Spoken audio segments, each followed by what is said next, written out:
e스포츠 대회와 체험, 교육 등의 복합 문화 공간인 경남 e스포츠 상설 경기장이 경상국립대 100주년 기념관 내 개소했습니다. 지난해 서부 경남 시군들의 관광 성적표는 어떨까? 방문객 수로는 진주시가, 숙박 인원은 남해군이 우위를 보였습니다. 사천시립 도서관이 기공식을 가진 지 2년 4개월 만에 6월 1일 정식 개관을 앞두고 있는데 새로운 문화공간이 될 것으로 기대를 모읍니다. 일상 속에서 공예를 접할 기회를 늘리기 위해 진주시를 비롯한 4개 도시에서 2024 공예주간 행사가 열립니다. 직접 공예품을 제작하고 체험할 수 있는 다양한 프로그램이 이달 26일까지 곳곳에 마련됩니다. 또래와 달리 K-팝보다 국악에 푹 빠진 초등학생이 있습니다. 틈틈이 실력을 키우면서 전국 무대에서 이름을 알리고 있는 사천의 국악소녀 구민정 양을 만나봅니다. 시청자 여러분 안녕하십니까? SCS 뉴스인타임 시작합니다.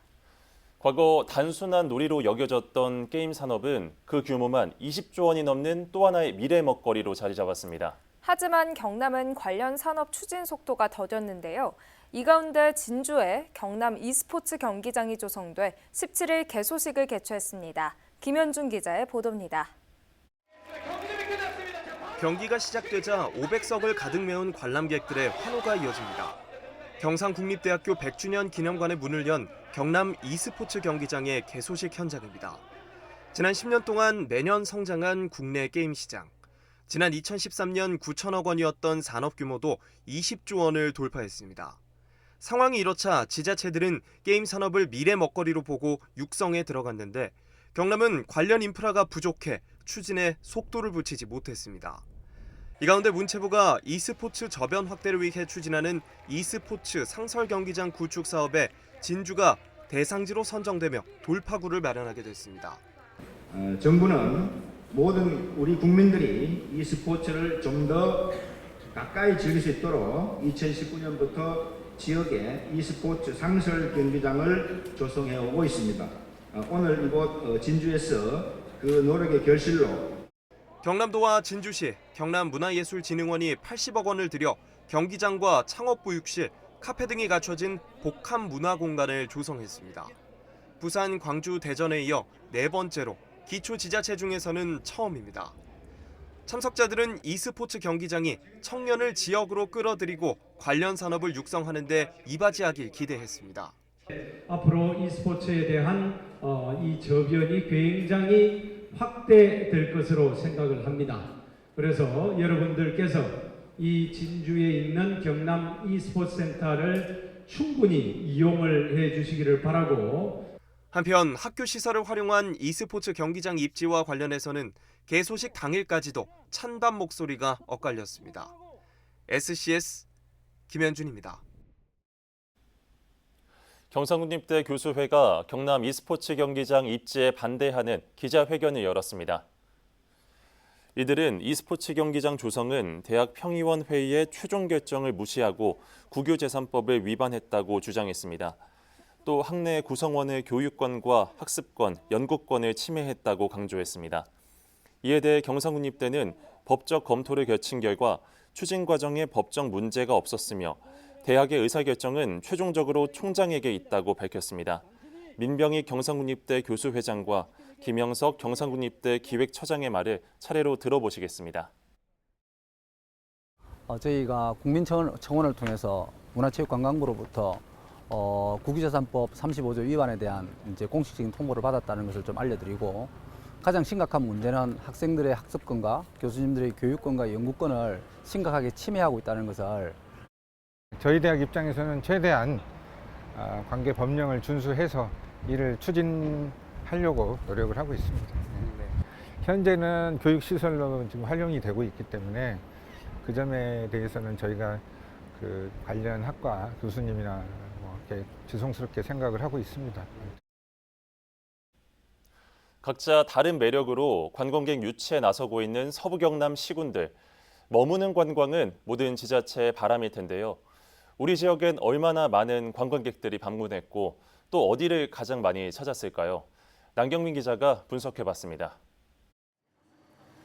한국관광공사 한국관광데이터랩에 따르면 서부 경남 6개 시군 중 가장 많은 방문객이 찾은 곳은 진주였습니다. 지난해 2,264만여 명이 다녀갔는데 같은 시 지역인 사천엔 1,581만여 명이 방문했습니다. 군 지역에선 남해가 867만여 명으로 가장 많았고 하동과 산청, 함양이 그 뒤를 이었습니다. 하지만 서부 경남 지역에서 하룻밤 이상 머물다 가는 방문객 수는 그리 많지 않았습니다.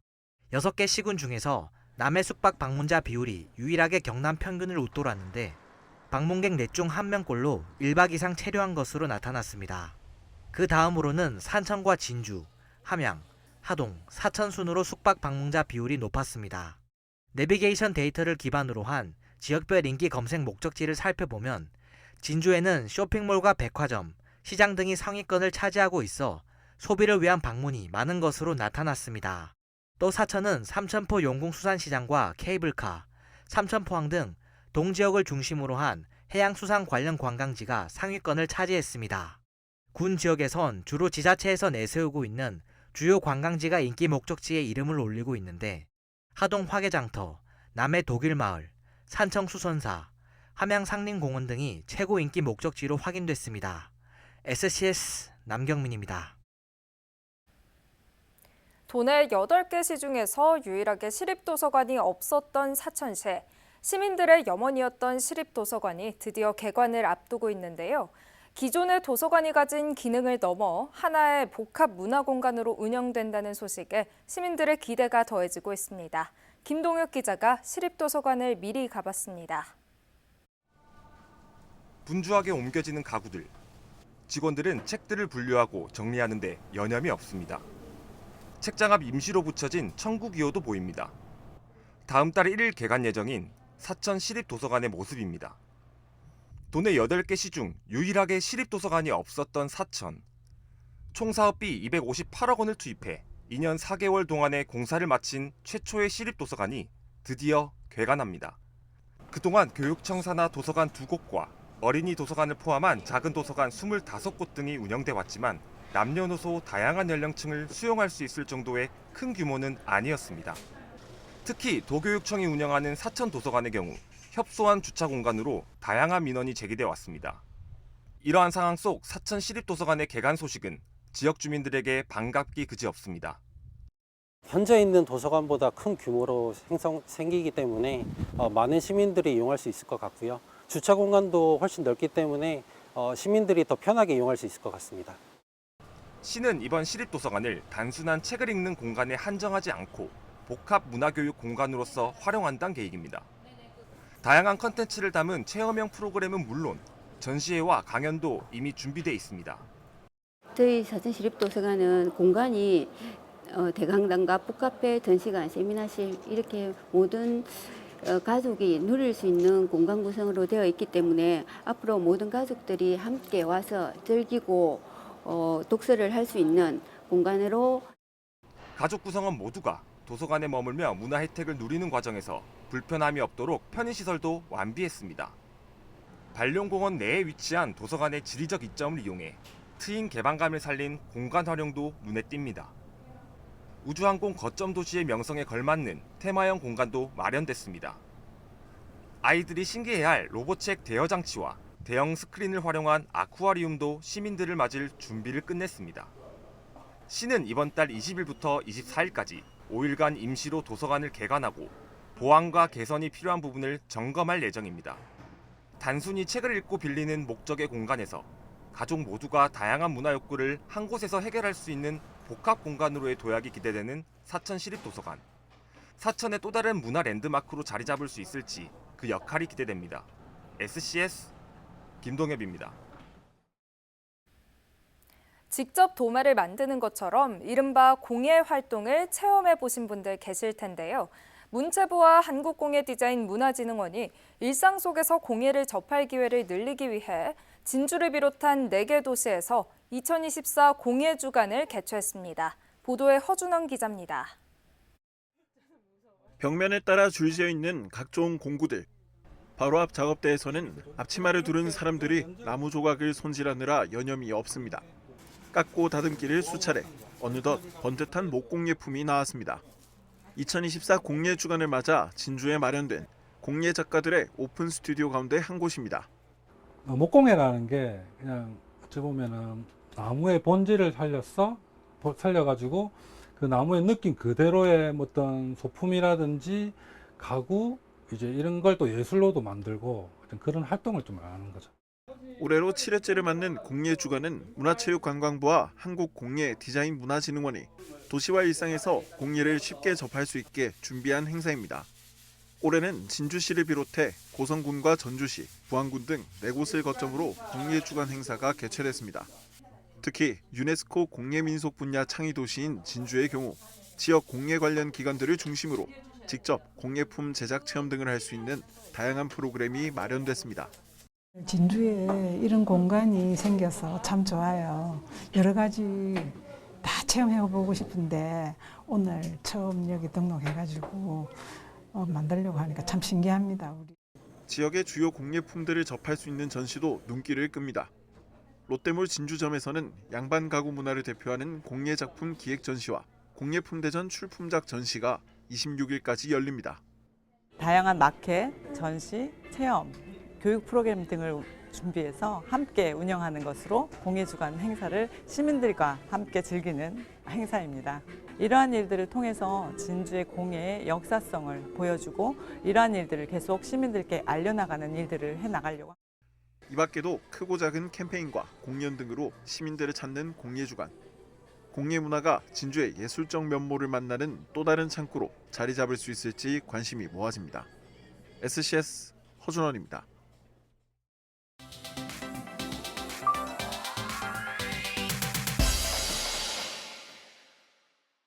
5월의 마지막 공휴일인 부처님 오신 날을 맞아 지역의 절 투어를 갔다는 인증글이 최근 지역 커뮤니티에 쏟아졌습니다. 가족과 함께 공휴일의 의미를 즐기기 위해 절밥을 먹기 위해 그 사연도 다양했는데요. 사천 용호사와 다솔사, 산청 법연사, 진주 월경사 두방사 등 방문한 절도 지역별로 가지각색이었습니다.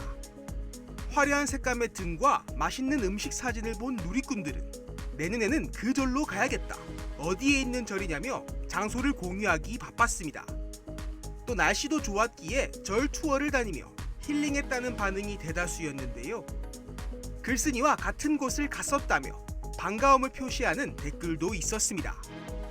진주 지역 커뮤니티에 올라온 게시글입니다. 아파트 단지 내에서 교복을 입고 흡연을 하는 학생들을 봤다는 글쓴이. 심지어 어린이집과 초등학교도 바로 옆인데 훈계해야 할지 망설였다고 하는데요. 게시물을 본 누리꾼들은 교복을 알아봤으면 학교로 전화하면 된다, 아파트 경비원에게 신고하면 대처가 빠르더라며 본인들의 경험담을 공유했습니다. 한 누리꾼은 경찰에 신고했어야 했다는 댓글을 남기기도 했는데요. 교복을 입는 좋은 청춘의 시기에 담배를 핀다니 안타깝다는 반응도 있었습니다. 사천시 공식 SNS에 올라온 게시글. 우주항공청 개청을 기념하는 이벤트 사이트로 연결되는 링크가 있는데요. 경품 추첨 이벤트와 함께 우주항공 복합도시를 설명하는 내용도 담겨 있습니다. 또 다른 게시글에는 사천이나 우주항공청을 표현하는 댄스 챌린지 이벤트를 소개하고 있는데요. 게시물을 본 누리꾼들은 이벤트 홍보하는 걸 보니 우주항공청 개청이 정말 눈앞으로 다가왔다, 우주항공청 개청을 축하한다는 댓글을 남겼는데요. 실제 이벤트에 참여한 후기를 올린 사람도 있었습니다.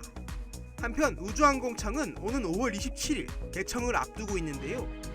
이에 맞춰 사천 바다 케이블카도 27일부터 4일간 모든 방문객을 대상으로 5,000원 할인 행사를 진행한다고 합니다. 오늘의 SNS 김상엽입니다.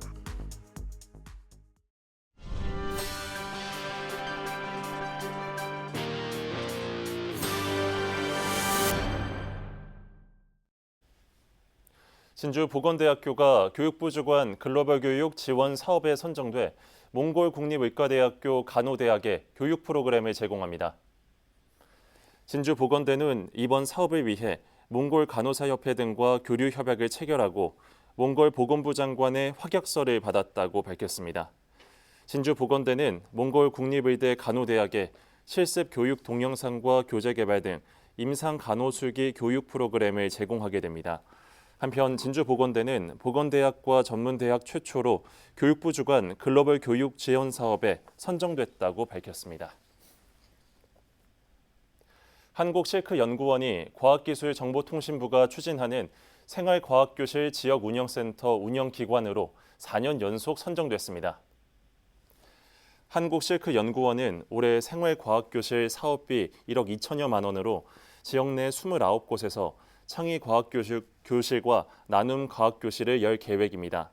생활과학교실 지역운영센터는 지역 특화산업과 생활권 내 과학체험을 통해 생활과학과 과학기술 분야에 흥미를 느낄 수 있도록 돕는 사업으로 한국실크연구원은 지난 2021년부터 운영기관으로 선정돼 왔습니다. 사천시와 경상국립대가 사천 GNU 사이언스파크의 석사과정의 계약학과 설치를 위한 업무 협약을 체결했습니다. 계약학과는 우주항공 분야 기업체와 기관 재직자의 실무 역량을 높이고 맞춤형 전문 인력을 양성하게 됩니다. 학기당 정원은 20명으로 오는 9월부터 주중 야간 및 주말 수업으로 진행할 예정입니다. 사천 지역 1인 가구 등 복지 사각지대를 지원하는 사천시 행복지킴이단이 출범했습니다. 사천시청 대회의실에서 열린 출범식에는 명예사회복지 공무원 등 250여 명이 참석해 선서식과 역량교육을 가졌습니다. 이들은 은둔형 외톨이와 1인 가구 증가, 고독사 문제 등 복지 사각지대를 발굴하고 지원하는 역할을 하게 됩니다. 제3회 남해 봄의 월츠 버스킹이 18일 개최됩니다. 남해군 동대만 생태공원 잔디광장에서 열리는 이번 버스킹은 피아노 연주와 남해사천 합창단 및 댄스팀 공연 등으로 구성됐습니다. 행사는 오후 2시부터 3시 40분까지 진행되며 간식 나눔과 돗자리 대여, 푸드트럭존 운영 등도 이뤄집니다. 한편 남해 봄의 월츠 버스킹은 지난 1회와 2회 행사에 총 750여 명의 관객이 방문한 것으로 알려졌습니다. 또래와 달리 K-팝보다 국악에 푹 빠진 초등학생이 있습니다. 한복이 좋아 판소리를 시작한 사천 국악소녀 구민정 양인데요. 틈틈이 실력을 키우면서 전국 무대에서 이름을 알리고 있습니다. 평소엔 부끄럼 많은 학생이지만 판소리를 할 때면 거침없는 소리꾼으로 변한다고 하는데요. 강진성 기자가 직접 만났습니다. 네, 반갑습니다. 네, 민진장 먼저 시청자들께 자기소개 좀 부탁드립니다. 안녕하세요. 저는 판소리를 좋아해서 1학년 때부터 지금까지 소리 공부를 하고 있는 6학년 사천의 국악소녀 구민정입니다. 국악을 하게 된 계기가 한복 때문이라면서요?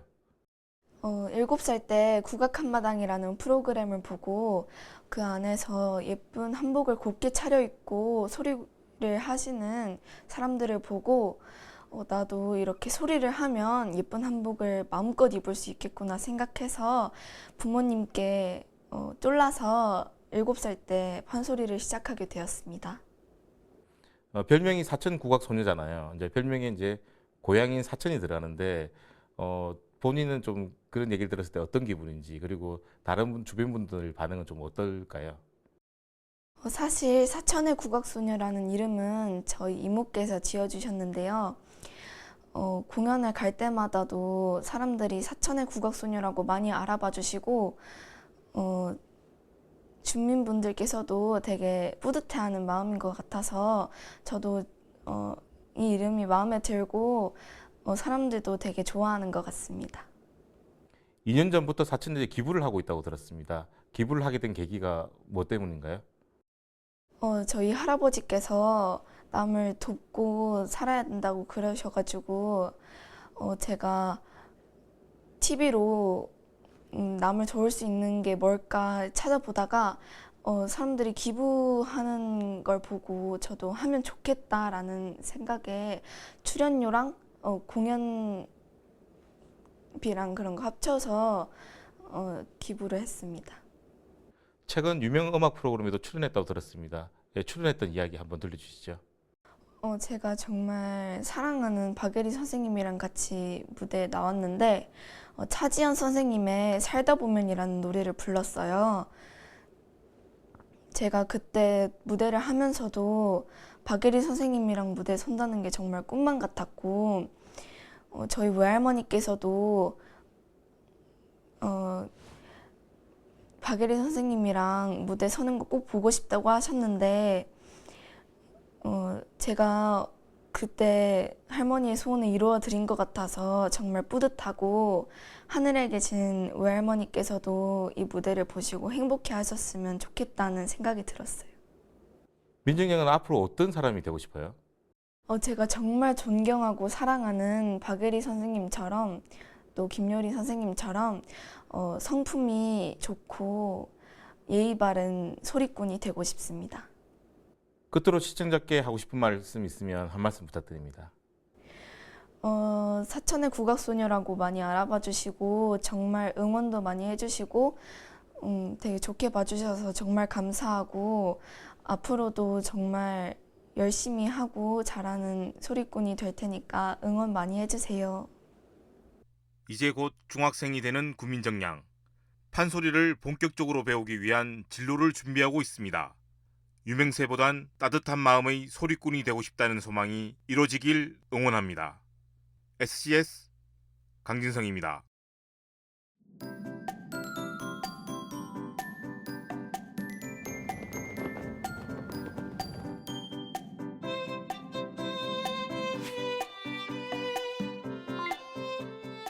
주말 날씨 전망 살펴보겠습니다.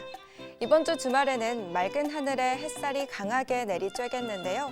자외선 지수가 매우 높은 수준까지 오르겠고요.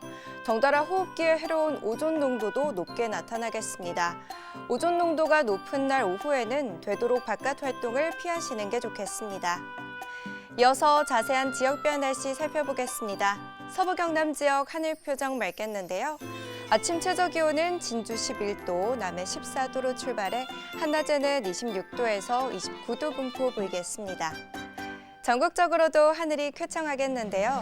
아침 최저 기온은 세종 12도, 광주 15도로 출발하겠고 제주의 한낮 최고 기온은 24도 예상됩니다. 남해 동부 앞바다도 화창한 하늘 펼쳐지겠는데요. 물결과 바람 모두 잔잔하겠습니다. 이어서 삼천포 기준 조석표 살펴보겠습니다. 물때는 샘물, 만조 시각은 저녁 6시 11분, 간조 시각은 오전 11시 53분 예상됩니다. 사천공항 날씨 정보입니다. 토요일 오전 9시 기준 구름 많이 지나겠는데요. 우리 지역에서 서울 김포로 가는 첫 번째 항공편은 오전 11시 20분 예정돼 있습니다. 자세한 내용은 사천공항 홈페이지에서 확인하시기 바랍니다. 이어서 삼천포여객 운항 정보입니다. 삼천포와 제주도를 오가는 배는 연간 추가 운항 계획에 따라 삼천포에서 밤 11시 50분, 제주도에서 오후 3시에 출발할 예정입니다. 주간 날씨입니다. 당분간 뚜렷한 비 소식 없이 고온 현상은 계속되겠는데요. 월요일은 한낮 기온 30도까지 오르면서 절정을 보이겠습니다. 지금까지 기상정보였습니다. 저희가 준비한 소식은 여기까지입니다. 시청해주신 여러분 고맙습니다.